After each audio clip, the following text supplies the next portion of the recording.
a special guest here on From the Press Box to Press Row, and I tell you what, this young lady is doing a lot of big things. As a matter of fact, of course, her new album, The Electric Lady, comes out on September 10th, as we are joined by the one and only Janelle Monáe. Janelle, welcome to From the Press Box to Press Row. Thank you for having me.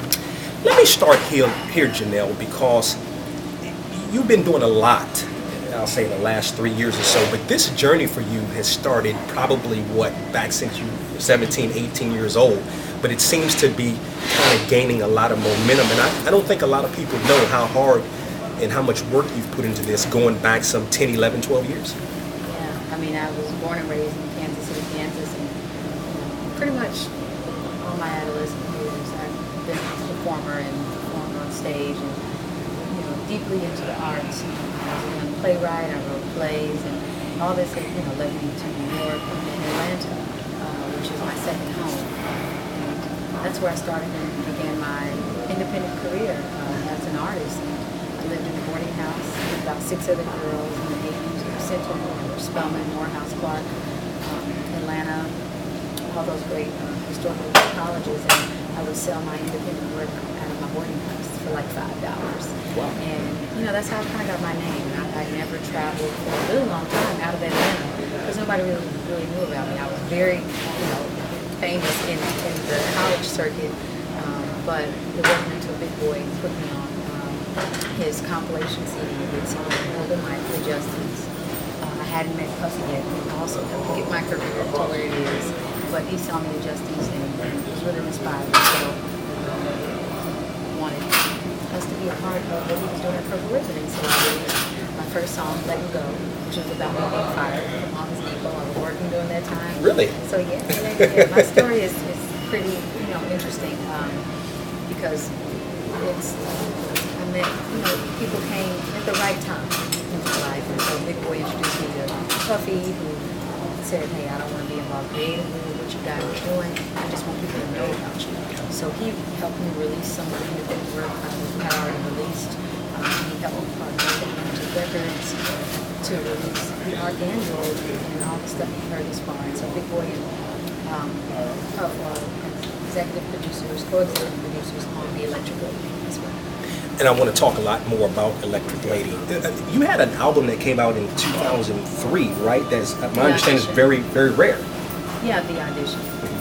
So, I mean, I know that was your first work, so I mean, I know that you put all into it, and I mean, you had to feel pretty, I mean, my understanding is you can't find it anywhere.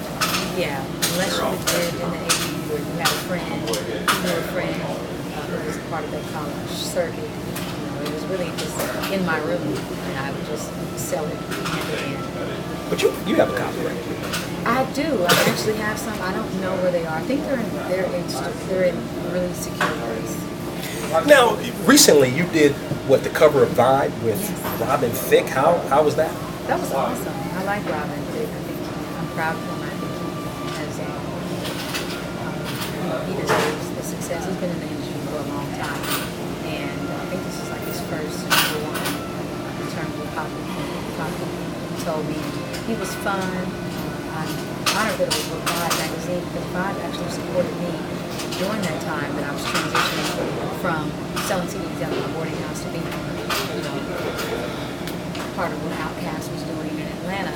And they did a write-up on me. And it was really, really cool. And I was excited. My family was excited to see me Vibe. Not a lot of people knew about me. I had really gone outside of Atlanta, Georgia. So for them to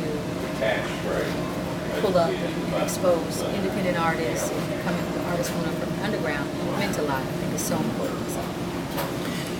Your performance on the BET Awards was phenomenal. It was so great. Yes, absolutely. Now, what was the vibe like, and do you get nervous before performances? I get anxiety, like I'm ready to perform. Let's go, let's get it over, I'm ready to get on stage. Once I'm on stage, I'm totally fine. I'm in the zone. But of course, kind of feeling nervous, but more anxious than nervous. Just like, come on, let's do this. Yeah. It was great. I love BET. It was such an honor to close out the show, especially to do it with Erica Badu. She was like a sister to me. I like sharing experiences with people that I love and like. connect. And so for us to have that moment on BET was a big deal for both of us. Sure, you got a couple of hot videos. Want to start with Queen, featuring Erykah Badu. Great video, very eccentric. Talk about it.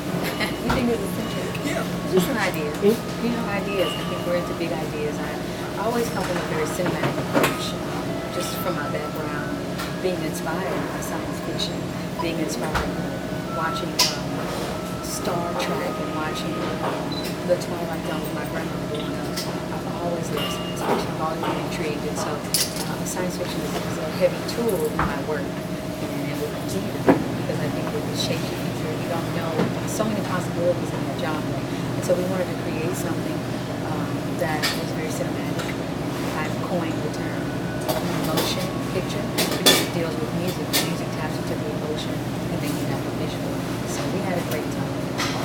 Janelle Monáe joins us here from the Press Box to press for her new album, The Electric Lady, is due out September the 10th. I know you're super excited about that. I want to talk more about it.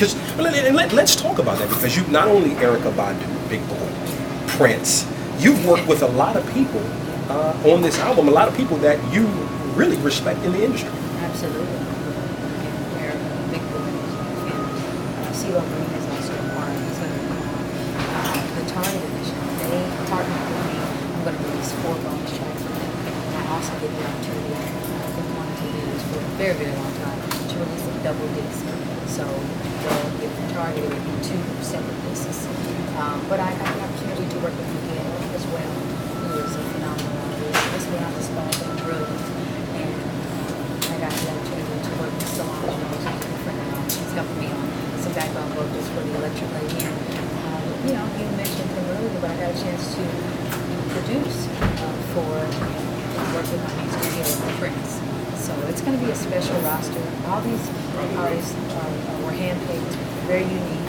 They're outliers. They're doing something that kind of goes against the norm of being an artist in the industry, coming from a very unique perspective and not compromising or conforming to being famous, but rather doing it for the love of music and doing it for fun. Dance Apocalyptic. Had a chance to see that video, as a matter of fact, last night. And I mean, it's another awesome video. The concept behind that. The concept behind the song Dance Apocalyptic is a really rebellious song. It is speaking out against a lot of, well, first I wanted to be really fun. I was inspired by both of them. With this album in general, I want to say that my goal was to do something deeply rooted in R&B music. And I wanted to kind of do music history because one would listen to that song and I've heard it one time and I was like, I'm really glad that I'm doing this album. I think it's going to be an important album because a lot of people don't know about black music and how diverse it is and how so many black artists have paved the way. So Bo Diddley was a huge influence on Dance Apocalyptic. And Bo Diddley was a black man from America. He inspired the Rolling Stones, he inspired the Beatles, he inspired Little Richard, who inspired Elvis Presley. I mean, he inspired everybody. And that is blues. That is R&B soul. That is at its finest. And so I just wanted to create this album that did not play into the marginalization of R&B music, yet explored its diverse palette. You know, so I would say Dance Apocalyptic marks something very important. And I wanted to make sure that the lyrics touched on the apocalypse, meaning if the world were to end tomorrow, how would we go out? You know, and why won't we live as though, because it's so true, why won't we live as though tomorrow will be? You know, and that's very deep because you mentioned Esperanza Spalding, and so when I'm looking at the listing for the album, one of the songs I noticed Dorothy Daniels, and so you're talking about, you know, black music and the history. You know, Dorothy Daniels obviously very important. What's this song? Well, I can't give too much away. Okay. But just know that you know, this album, Dorothy Daniels is an electric lady. Definitely, I consider her to be. She, you know, was one of the original electric ladies because she opened up so many doors for young black girls and black women all around. And her story was very tragic, but I like to talk about the positive side of what she's done. I mean, not only was she physically just gorgeous and amazing, but, you know, what she was able to do was remain classy, remain very strong in the era where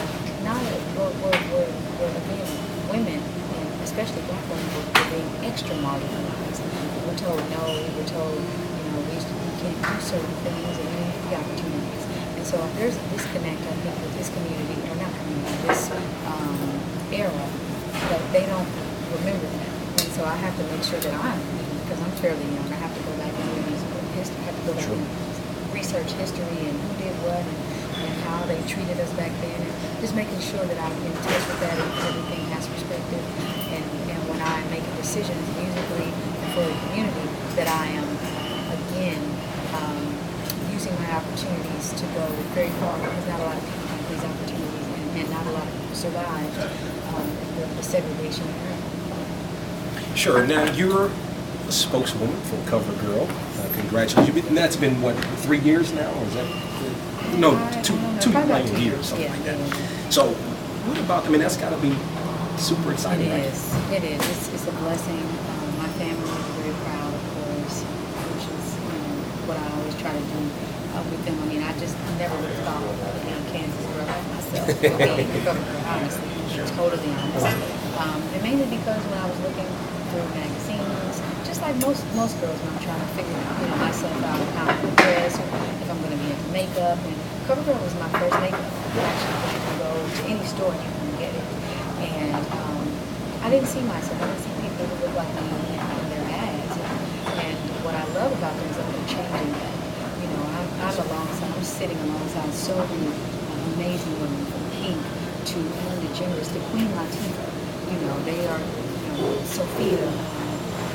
She is just amazing too. And so I think it's so important, the message that they were sending, that we're all CoverGirls. And they're showing diversity in being CoverGirl. They're showing bold women, they're showing strong women, and they're making sure that we're just remaining individual to continue to inspire this next generation of young girls to just love themselves and to be unique and remain unique, even if it makes others think. I heard that. Now, I want to go back to something quickly, because you mentioned when you first started out being in Atlanta and so forth, around Clark and Spelman. Now, were you attending one of, or you just were kind of living in that area? Just living in that area, yeah. At that point, I couldn't really afford to live, anywhere else in Atlanta. And so living with the girls, I was going to college. I was going to a community college, but I felt that everybody thought, that was the myth.